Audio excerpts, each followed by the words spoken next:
Hello and welcome to Beyond Words Presents. I'm your host, Deb Snyder.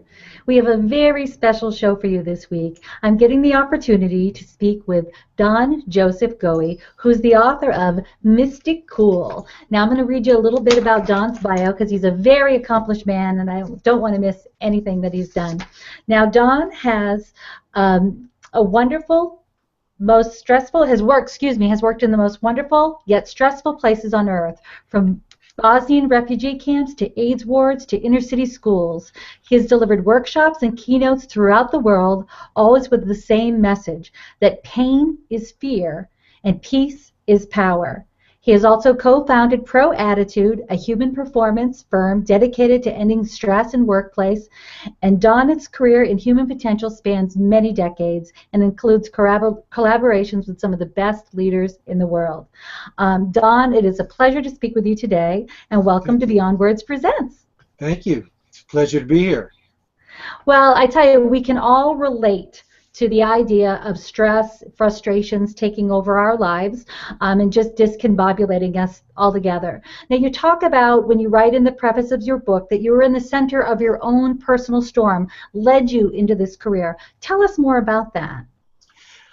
Well, yes, it's true. You know, like most people, I operated for a lot of years thinking that stress and fear was real, that it was a feature of the real world, that as I looked out on the world and as the world seemed to block me, scare me, frustrate me, stress me, it seemed to me that these were all attributes of the world and what the world was running on me. You know, I put stress and fear up there with death and taxes.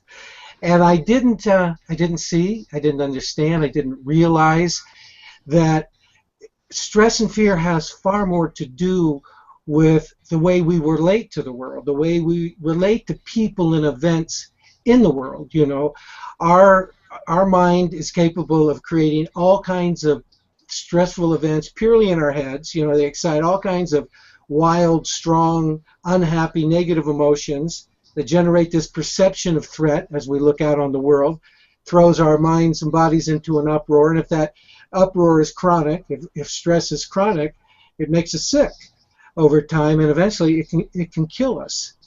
And so, you know, I just came to realize that that we paint ourselves into a corner with the way that we think, a corner of stress in which we look out at this threatening world, and it's all if you map it back, it all maps back to our thoughts. You know, it's what Mark Twain meant when he said, "My life's been a series of terrible calamities, some of which actually happened." You know, they did a study at Cornell where they found 85% of what we worry about never happens.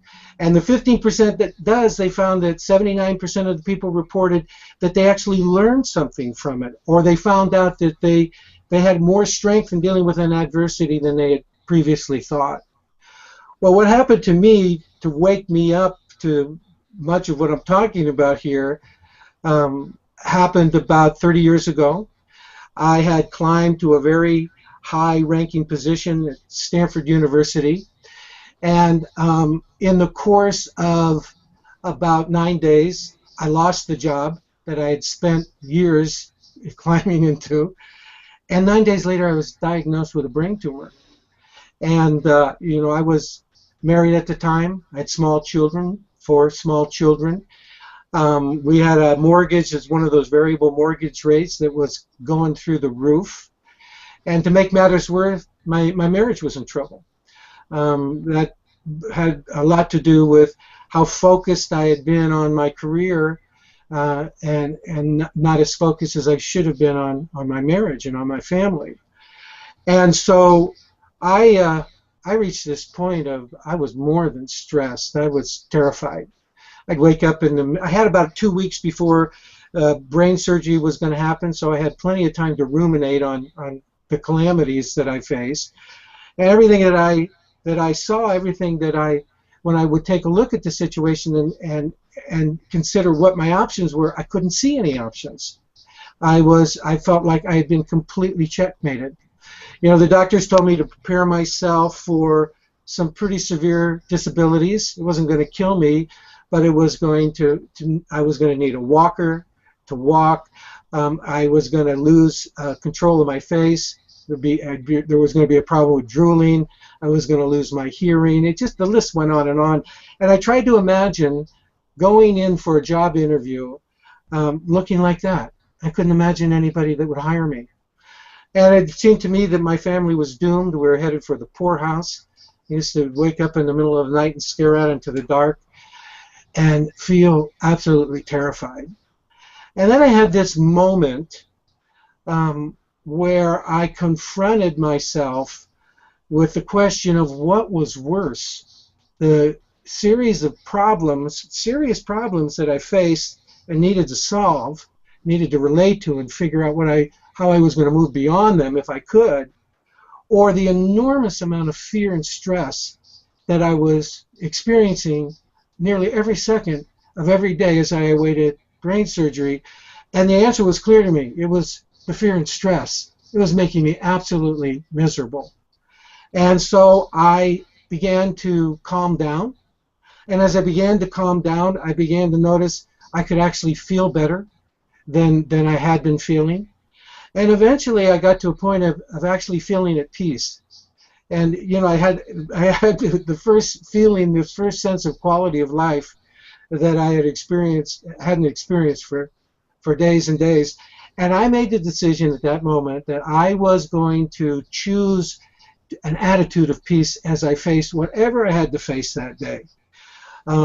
I was going to let go of the fear.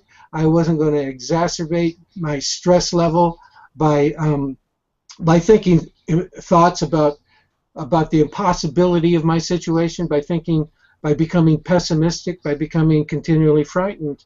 I found I could do it.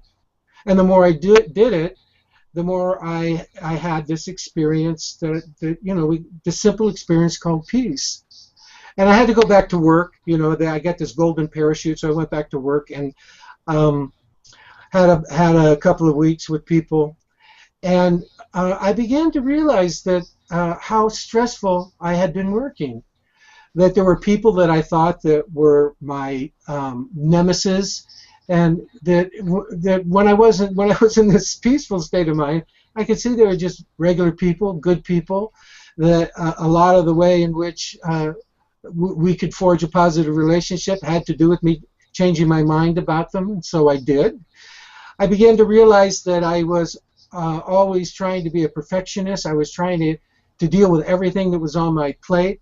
And in this more peaceful state of mind, I could actually discern what it is that I could actually accomplish from what it is that I wasn't really ever going to get to, wasn't going to accomplish.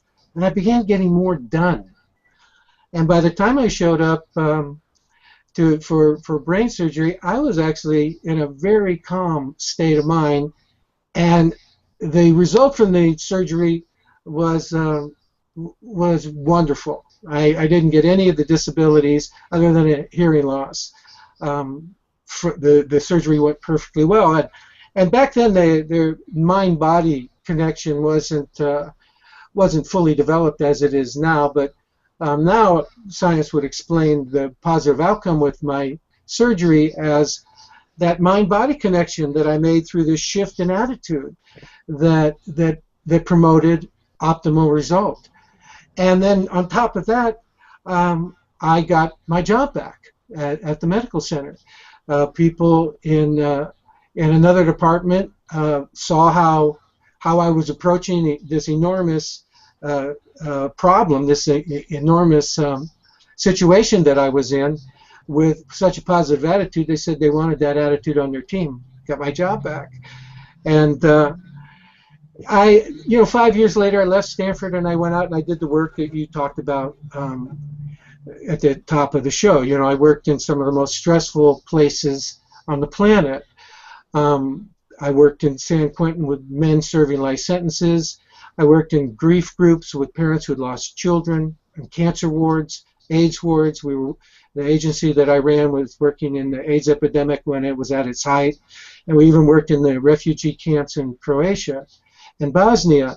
And one of the things that I discovered in that work was this enormous capacity, this capacity for resilience that ordinary people have, that enable them to face a situation that at first was overwhelming to them. But as they made this shift in attitude, they actually became larger than the situation. They actually were at the effect of moving through the situation in a way that created a good outcome. That created an outcome that they never would have had if they would have remained stressed and free. And so that's how I came into this work. It was me, you know, I'm stubborn. It took a brain tumor to wake me up to the fact that, you know, that stress is internal. It's really generated by psychological fear. And, you know, I want to ask the viewers here to stick with this program, because towards the end of the program I'm going to give some tools that will enable them to move their lives in this new direction. And of course, there's a package that Beyond Word will present at the end that can take you even further than that. Well, wonderful, Don. It's amazing to hear all of what you went through. And it's true, sometimes it does take a catastrophic event to wake us up to the reality of our lives. And I commend you for making it a useful shift for yourself and finding happiness and your true place in the universe, doing the work that your soul's actually called to do. Of course, I'm coming from a very spiritual perspective right here, because that's kind of how I have a tendency to look at things. But now you share a lot of useful tools based on your experience, based on your work, in your book, Mystic Cool. Now tell us, how did that title come up for Mystic Cool? Well, one of the things that happens is that as we begin to make this shift in attitude, first of all, as we begin to confront and understand and have an experience of the fact that a lot of what we call stress has to do with our mindset, and our mindset is locked in. We've habituated it, and as we begin to bring that into awareness, what begins to happen is that our brain begins to change. Our brain begins to quiet down. Awareness actually has this neurological effect of creating structural changes within the brain that that can go as far as to completely extinguish stress reactions. So a mindset that used to excite stress reactions, as you go through that shift in mindset, that shift actually begins to change your brain to make peace what you habituate, not stress. And so as people move through that process, their brain begins to change, and as their brain begins to change, it creates this condition, this neurological condition within the brain itself that allows higher brain function to begin to flourish. You know, higher brain networks begin to wire and fire together, and as they do that, you begin to open up to realizing more and more of your potential to succeed at life. It's called neuroplasticity. So a change of mind, a change of attitude that changes your mind or your mindset actually changes your brain to change your life in a substantial way. And so what I have done is, so that's where the title Mystic Cool comes from. You know, the mystic part of the thing is that as this change begins to happen, and you begin to realize this potential, you become far more creative. You become far more intuitive in the way that you approach things. Your brain begins to connect the dots for you. It's actually, when we in workshops that I do with people, as we begin to map that experience, it feels like a kind of mystical experience. But really what it is that it's your higher brain operating at optimum. And the cool part of it is that cool is the opposite of stress, which is a pretty heated experience for people. So you put the two together, is cool down, and this mystical experience come on, which is your higher brain functioning in these ways that enable you to function in an extremely powerful way in the world. That's nice, and I think it's a good way of approaching something as sophisticated as neuroplasticity.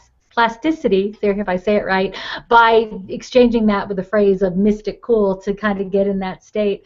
I know myself, I'm used to a high degree, or I experience a high degree of chronic stress based on being a caregiver for my daughter, other issues that have come up with my family, surgeries, things like that.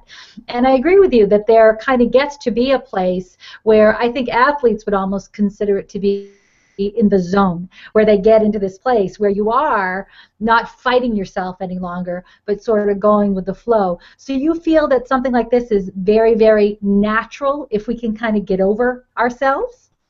It's innate. You know, our brains are wired for fear. They're also wired for peace. And it turns out the research is very clear that as you begin to make a shift in the direction of a more positive mindset, of a more, what I call a dynamically peaceful mindset, and I'd be happy to describe what some of those attributes are in a minute, but as you begin to make that shift, as you begin to forge a practice for yourself, and that's what's in Mystic Cool, is the practice that leads to this neuroplastic change. As you begin to build this attitude, your brain will change, and your brain will change in ways that liberates you from stress.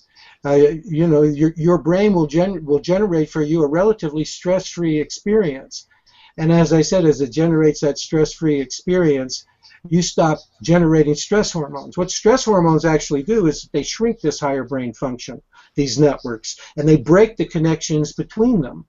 And they and so as you begin to shift out of stress, what begins to happen is stress hormones recede, and as they recede, you're creating the environment for this higher brain function to flourish. And that's life-changing. It's brain-changing, and it's life-changing. Well, it's certainly a powerful opportunity for people, and I'm sure gives a lot of hope for those who are feeling overburdened, and as you described yourself about your own experiences, just one thing piling on after another. So to know that it is within our power to do something about it. Now, Don, tell me, what do you think is one of the largest stressors that most American people face? There's a lot of stress out there. We see it all the time in the media, things that are around us and things that we witness. For example, what's going on in the Philippines right now. What do you think is the biggest problem related with stress for people these days? Well, the biggest part of the stress for most people is work stress. You know, and particularly since 2008 when the economy tanked, you find corporations have downsized. They've folded what used to be 3 freestanding departments into one, and even reduced the staffing within that, and then gave them the same objectives, the same to-do lists that they had the other 3 departments doing, and it's created kind of an impossible work situation for a lot of people. So that work stress is definitely way up there on the list. Family stress, people you know, we usually have 2 people working at home, and they're raising kids, and they're really wanting to do a good job, and if they're stressed, they you know, what happens when we are stressed is that our brain moves us into emotional negativity. You know, I mean, evolution decided the whole stress response system is to deal with a real and present danger. It's intended to give us 5 minutes to deal with a bear, and from which we either emerge alive or dead. That's what the system was designed for, and it's still operative. It's still, anytime our brain perceives any kind of a threat, whether it's a real and present danger, like a bear, or one that we've made up in our mind, a mind-made one, when we're ruminating, we're making ourselves afraid, we're worrying ourselves into the ground, ruminating away. That threat that we make up in our head, that sets off the stress reaction too. The brain can't tell the difference between a real and present danger and one we make up on our head. So it sets off a stress reaction.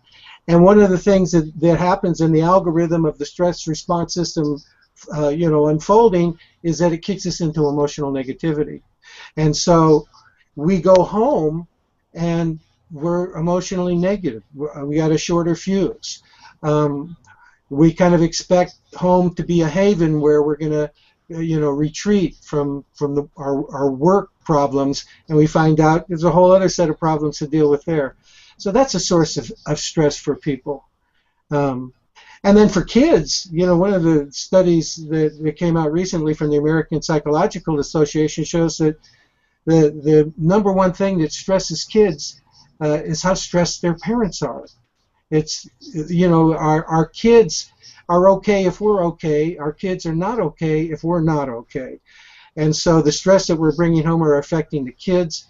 They worry about their parents. They can pick up the signs and symptoms of, the heaviness in Dad's step as he comes up the stairs, that kind of thing. And then, of course, we Americans, we always worry about money. That's a stressor, too. And so one of the things that I am saying, I go into corporations or work with people, and one of the things that I am saying is that you can make a change in your mindset, in your attitude, that can shift the way you experience all these things that I've been talking about, and actually change your brain structure and brain chemistry to be able to relate to them in a whole new way, in a way where you feel in charge, in the way you feel powerful, in the way in which you produce the effect with people and events, and with your career, you produce the effect that you want to have, instead of being at the effect of all these pressures. You can actually make that shift, and that shift becomes a byproduct of your brain changing, and that brain change is a byproduct of your attitude or your mindset changing. Well, and I think most people would want to be able to find a tool that they could implement that helps them be more productive and increase their day-to-day happiness, because I think that's what most people want. They only want to acquire things to make them happy, whether it's they want vacations or boats or whatever they view that, but when they stop and realize it, it's the happiness that you seek, not necessarily the possessions. But I know people do enjoy being productive, being able to utilize their skills in the best way. And I think this is a powerful tool to people in the business world, and also to someone who manages a very busy household and people that do work at home and deal with day-to-day stressors. Now, I wanted to ask you about media and media's role in stress. Because for me personally, I notice I get more stressed out when I do see clip after clip, segment after segment on programs, social networking, everything about why I should be stressed, about everything that's going on the other side of the world. Is that part of that made-up stress that you're talking about, or should we really be stressed out about what's going on there? Well, you watch TV, and you get hooked into it, watching it every day. Basically what the message that you get on the 6 o'clock news is the world's going to hell in a handbasket, that there's a lot going on out there that you should be afraid of. And, most of it doesn't actually affect us personally, but it's programming us. It's programming our attitude. It's programming our mindset. It's programming the way we're looking at the world, and it's making that stress response system inside of our brain hyperactive. That's not a good thing. And so when 9/11 happened, and the whole country was glued to the TV set. We would get in front of the TV as often as we could to get the latest report, the latest news. We were shell-shocked and afraid. And it reached the point where people were getting depressed. Some people were even getting suicidal. People were feeling really stressed. They weren't coping very well with their emotions. And, the American Psychological Association, psychiatrists across the country, gave people the advice, stop watching TV. Stop feeding this part of you that's creating calamities in your heads that aren't going to happen, that aren't necessarily going to happen today. Seize the day. Approach it with a better mind, with a better heart. And people started doing that, and everything began to settle down, began to quiet down. And it, you know, you can take that as a symbolic of our everyday life.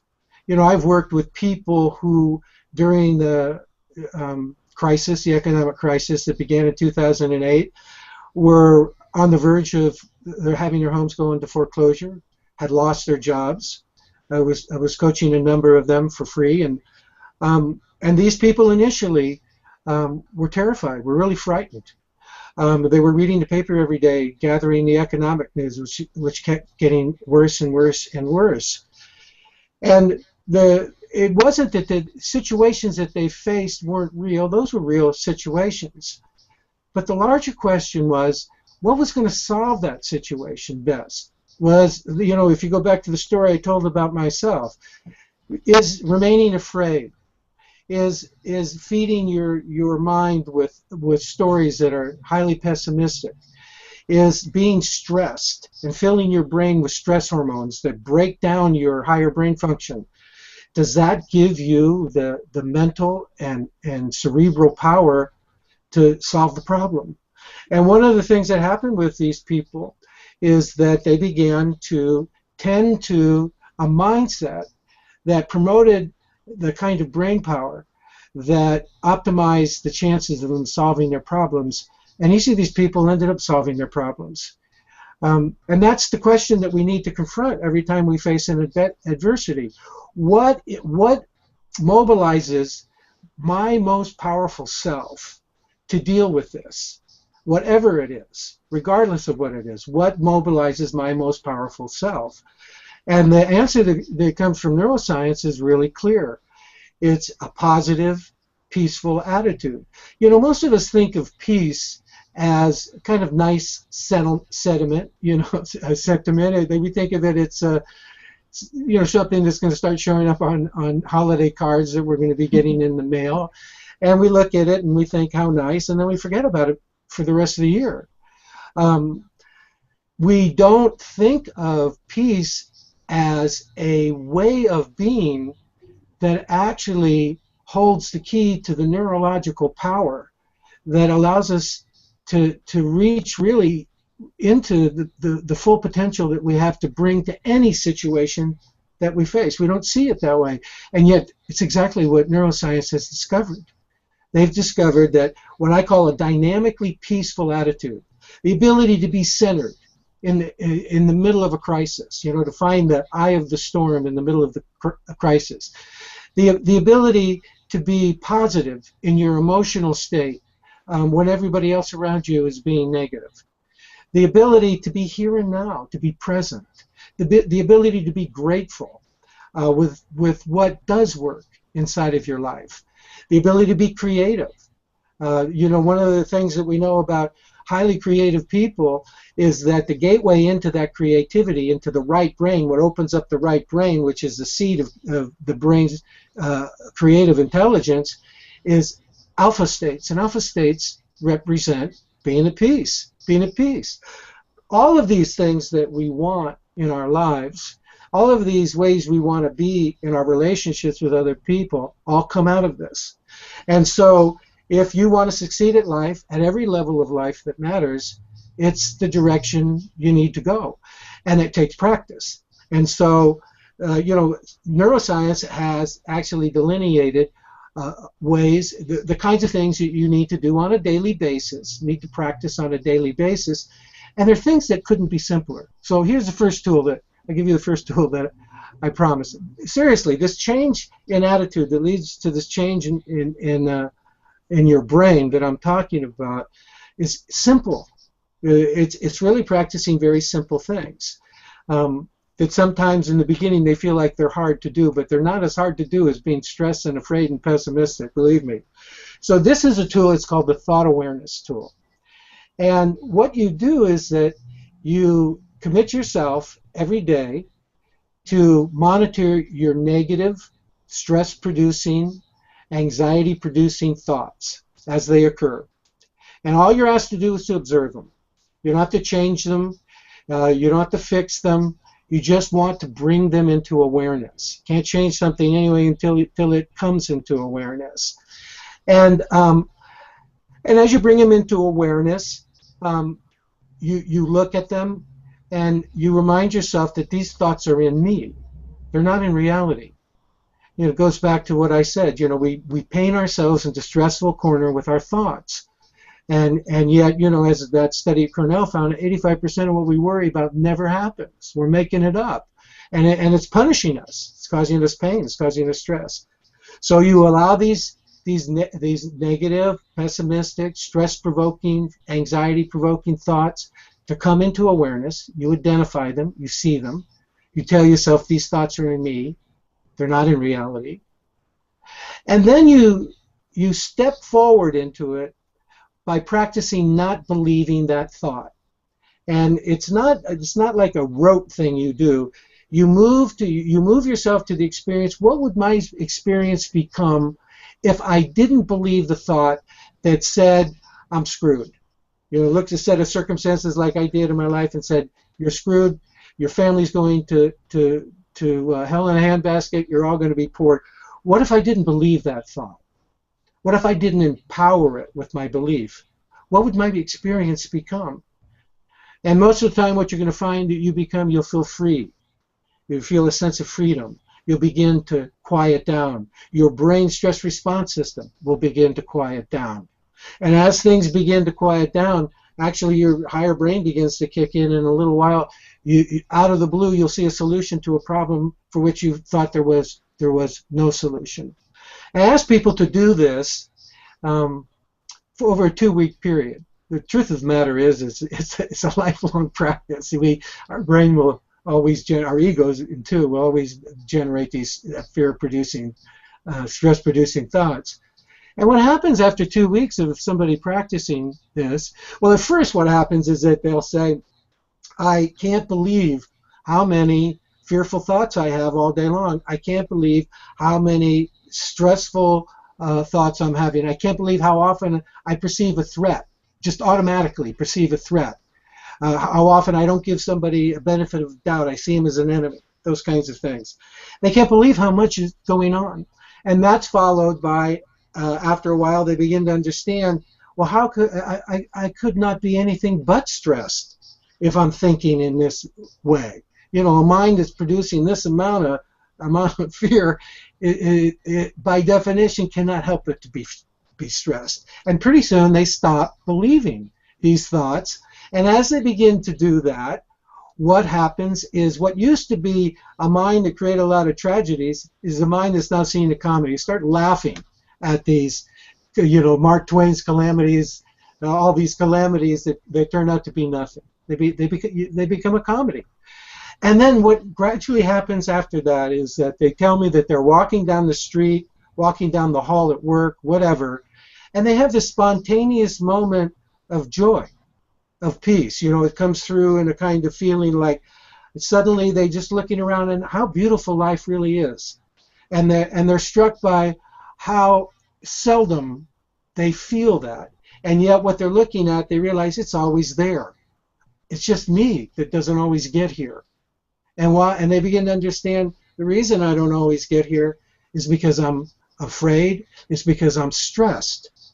But now I'm learning to let it go. And what's happening during that process, that psychological or that cognitive process of change, is the brain is changing. Literally what's happening is that there's this neural network that runs from the higher brain down to the lower brain. And when we become afraid or stressed, the lower brain shoots up an impulse to the higher brain, and we have that animated experience of overwhelm, to whatever degree of stress that overwhelm is coming from. And as we practice awareness, what happens is that the fibers that make up that neural pathway that send that impulse into that impulse for a stress reaction, those fibers begin to expand. It's called densification. They're called GABA fibers, and they get thicker and they get thicker and thicker, and they secrete a peptide, the function of which is to extinguish that impulse, to extinguish stress reactions. And so what's happened over that period of 2 weeks is those fibers have grown, and we're not so prone to react to our stressful thoughts, and suddenly a different world, we're facing a different world, a world that we want to be in. And we find that people also report, I remember one woman, she was the assistant dean of a business school. She after she had done this for 2 weeks, she was surprised at how much her mother had changed. When in fact her mother hadn't changed at all. She had changed because she was approaching her mother differently. She was relating to her mother differently. So that's a tool. And that's the beginning part where we're bringing into awareness the stress reactions we're having. We're allowing that awareness to begin to build our sense of responsibility for our stress reactions. We're beginning to see, I'm responsible for these by virtue of the way I'm thinking. We're changing the thinking by not believing them and allowing the experience to unfold that comes out of not believing them. And then everything else organically takes care of itself, including your brain. So that's a tool I challenge everybody to start working with. And again, I'll just walk you through real quickly. You monitor all of your stress-provoking, fear-provoking thoughts. Your job isn't to change them, it's just to observe them. Even if you say, I can't believe I'm thinking this fearful thought, I'll never get this right, just let that be another stress-provoking thought that you're thinking. Let it be just another one to observe. And then you tell yourself, these thoughts are in me, they're not in reality, and practice not believing them. And then see what happens to your experience over the next 2 weeks. Don, thank you so much for those tools. It does seem like it would be something that's easy to implement, starting now. I have a magnet on my fridge that says, "Don't believe everything you think," and I've had that. It's a good magnet because I've had it there a while, and it's just a little reminder. So I encourage people, write that down, put it on your Post-it or something on your mirror, do whatever. But that's kind of helped me realize, as you said, it's a natural, almost primordial instinct we have to let things run away with ourselves. But we also have the skills within ourselves to counteract that. So I enjoy what you're saying about how we can actually change our brains for the positive by making this decision, by embracing peacefulness, by embracing, in a sense, a devotion to do this. You have to do this work. It's not just going to happen on its own. You have to be diligent with it, correct? Got to practice. Got to do the practice every day. One of the things about the human brain is that the stress response system has first position. So imagine, back when we lived out in the wilderness, when life was very precarious. Lots of wild animals, lots of dangers all around us. So evolution wired our brain to automatically be in fear mode. Move into survival mode, keep your eyes always looking for the threat that's going to get you. And it's still with us right now, even though we've graduated from that threatening world. We don't live in it any longer. Actually, the threatening world has more to do with the way we think than anything that we confront out there. So when we wake up in the morning, the first thing that comes to the front in our brain is that sense of, okay, what do I got to do today? What's out there? What do I got to take care of? And we start to in that little agitated state. And so it does take a practice to quickly move us beyond that. So one of the other tools that I give people is to start their day in quiet, to begin to frame for themselves the attitude in which they want to bring to this day, the things that they want to achieve, not only in work, not only in terms of their business, but in terms of their relationship with their colleagues, their relationship with their spouses, their children, their relationships with people in the checkout line at the store, how they want to be. We're all really fixated on our to-be list, and so part of what Mystic Cool's about is developing a to-be list that you integrate. So what Eckhart Tolle says, it's this quality of being that flows into whatever you're doing. That's the path to becoming stress-free. So I often ask people that in corporate settings or people that I coach, how do you start the day? And very typically they say they look at me sort of blank stare, and they say, well, I jump out of bed, I make coffee, I drink a couple of cups of coffee, I get the kids out the door, I jump into my car, and I drive into a traffic jam.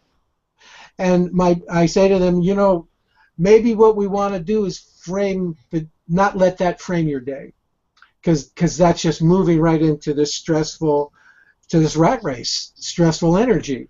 And so what I have people do is wake up 15 minutes ahead of the rush at home, to find a quiet place in their house, and to sit down and just take 5 minutes. One guy that I was coaching, I had him, he had trouble with this, so I had him take his 5 minutes while he was watching the coffee brew. And then he developed that into more of a meditative practice. But just 5 minutes to really create the frame for your attitude that you want to bring to that day and to affect that day. It's really important. Simple things like that. And so you're right. There's several different things tiered up into this practice that you're working all day long. And when you do the practice, what you begin to get are the results that I was talking about. People become more creative, where somebody at work may have a serious problem that they're stumped, and there's ways of dealing with that. There's a practice you can do to deal with that opens it up, where those out of the blue ideas come through, kind of thing. And as you do this practice, what you end up with is getting these kinds of results, and there's nothing more motivating to keep you going than good results, than getting the results that you want, than getting the life that you want. And you're right. It's through practice that we get the life we want and we get the brain we want. I think for me, Don, working with some of my clients in the life coaching and spiritual work that I do, it is sometimes letting them be aware of what's going on in their own life, because a lot of people, I don't think, realize their negative thoughts or realize, as you said, that they're doing it to themselves. So I love that technique of how someone just wears a simple rubber band on their wrist, and anytime they go to say something negative or realize something critical, a criticism of someone else is about ready to come out of their mouth, they have to switch wrists. So it makes them become aware that I'm being very negative or I'm being hard on myself. And even just doing that for a day, people get tired of all the time. They're like this, switching things on their wrist, because they're not realizing they're their own worst enemies, and they're beating themselves up all the time, and their children and their friends, and just because they're looking at the world from a really negative perspective, no rose-colored glasses. So it just to let them know, okay, I have the power to shift. I have the ability to do it. Because I think people do want to be happy. People do want to be able to approach their stress in a different way, a more productive way. We talked at the top of the hour about how we have both faced challenges in our lives, you with your own medical situation, mine with my daughters. People say to me all the time, Deb, you're like the happiest person I know, and I don't understand that, because they don't realize that even having the day-to-day stresses that I do, and my daughter still faces tremendous medical challenges, she is not expected to live a long life. And just the idea of that for some people is so overwhelming that they can't even imagine being happy in the moment. And I have come to realize that that's all I have. That's all any of us actually has, is the moment. And if I would have believed some of the medical doctors, 13 years ago about my daughter, she might not have really made it this far, because we would have just been preparing for her end instead of just celebrating the moments and the day-to-day life and getting ourselves into that positive energy. And it's she herself who kind of did that for us, because she doesn't have those same types of worries that we all do when we have these high intellects and we plan this life. Reagan has a very, very different experience. So I was able to learn by her example, and it's nice to hear from you that it actually is helping my brain. It's helping our brains and our stress level, because sometimes it's nice to hear how the science and spirituality actually match up. So I appreciate you sharing They're that. really matching up a lot these days. And the science would tell you that your daughter outdid the prognosis that was initially laid out for her, because of your mindset, because of mom and dad's mindset. They're beginning to understand that our mental state, they're not beginning to understand, it's definitive now, our mental state has impact all the way down to the molecular level. Our mindset determines how healthy our chromosomes are, for how healthy our cells are, how many immune cells we have, how much inflammation that we have inside of our body. It's all triggered by our mindset. and certainly determines our brain. You know, how much brain power we actually realize and mobilize in dealing and in facing our lives and working through our lives. There was a study that they did of women mothers of severely disabled children, and it's considered one of the stressful things to cope with. And there's a part of our chromosomes, it's called a telomere. It's a little cap at the top of the chromosome, and it keeps the chromosome, you know, chromosome is these twisted, spiraling structures that are held on top by this cap, by this telomere. And one of the things that breaks down that cap is stress hormones. And when that happens, we begin to age faster because, you know, our chromosomes are supposed to put out new cells to repair our body. So if it's not doing that, if it's putting out abnormal cells, we prematurely age, and it creates the conditions for cancer. And they went and they looked at these women's telomeres, and they found that most of them had deteriorated, and these women had upwards of 10 to 15 years of extra aging in their blood cells. But they found that there was an anomaly. There were a few women like you who approached things with a really positive attitude. There was one woman in the study who said, I thought in the beginning, if I didn't tend to my attitude, nobody would like me, and I wouldn't have any friends, and I didn't think I could get through this if I didn't have any friends. So I made it my top priority to work on my attitude. Well, that was the kind of story these women were telling, and when they looked at their chromosomes, they were perfectly intact. These women were healthy. All had to do with their mindset. There was a woman that I used to work with. She, back in the days when Hodgkin's was such a lethal disease, and she was young, she got diagnosed with it, and she asked the doctor what her chances were. And she thought she heard her doctor said that her chances of survival were 96%. But what he actually meant was her chances of dying from it, of a poor outcome, was 96. She had a 96% of dying. But she went off with the attitude of, well, I can do 96%, and throughout the whole course of her treatment, she believed that everything that was being done for her, everything that was going on within her, was within that 96% realm. And it wasn't until she was presented at Grand Rounds at Stanford, because she was one of the first cures that they had, that she discovered that she had the facts wrong. And she will tell you that she is convinced it was her mindset that achieved the outcome. If she had heard what he actually said, she's convinced that she would have died from the disease. But because it empowered a whole different belief system, it changed the outcome completely. I mean, this is probably the most important breakthrough that we've had in medicine in 400 years. Is the idea that our mindset can create a condition within our biology, and in particular with our neurology, with our brain, that completely change the course of our life.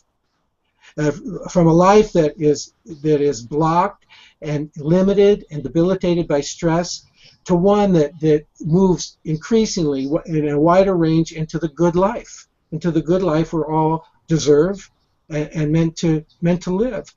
And as I said, it's really simple steps. In fact, I should give you the last tool before we run out of time. This is to show you again how simple it is, and it relates to something that you said about the rubber bands. You know, the thing with moving the rubber bands back and forth like that is it creates a pattern interrupt in the brain. You know, the brain is in this algorithm of, here we are, I sense that Don is feeling afraid. He's looking out there. This person, he doesn't trust this person. He thinks this person is a threat to him. We better dump some stress hormones in him and get him ready to survive, you know, to get into survival mode. And when you catch it quickly, you change the band, you interrupt that pattern, that algorithm that's flowing out. And one way you can do it is a tool that's called the clear button.